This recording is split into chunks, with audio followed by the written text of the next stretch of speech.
ini nyina se ewo ya Asante Mantemu na akọ ma Food and Drugs Authority no adwumako ama ne tumi se wonhwe enuane na afi enuro ne papa eyemu ensam so atimi akọ Asante Mantemu akọhwe na enuro ya bi kura ye de se bi ma de fafa wata so pese wonto no wompokua ya Kasee ni nyina bi eka ho na akọ akwasesa sanse wo mo emfa nko Food and Drugs Authority ama wanya mu hwemu anyi ntum no bubu sese ye no ho ka no be 700,000 Ghana cedis ayama ne bofo de echi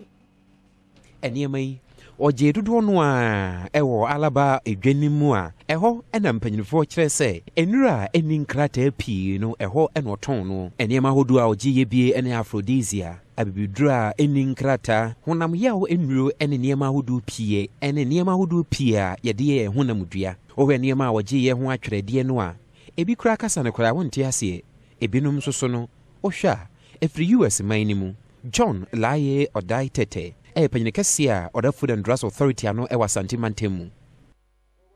Eti ewo say yanyi sa nyama nyina free dom. Eti market surveillance activities no enu ne activities are ye FDA all the offices across the country ye enti de bia enye drum kwa all the regulated products no de bia ye nenam chrome ye free ho say ye ba ho na wo registered products to say we are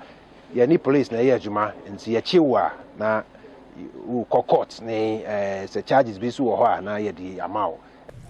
aso ye na hwenuro ne enua ne nsem so e de atodwa a kire se omohwanimu se nima bia no enye papa e wodwemu e wa Asante Mantemu no ombehwe ayi afri ho. Well, we do a lot of surveillance, yes, and scouting, and we are mapping the entire region so that wherever we have these things sold, we'll just move to those areas to get rid of them and to arrest the perpetrators. But we have some spots that are perpetually displaying these products, and we have started with them. We'll get to all the other areas. So we want to advise, really, those who are into this kind of illegal trade to rethink their activities because we'll come at them. Enipa hodo a wachi wo nyina mprempren wodo makwa kopiem e wo court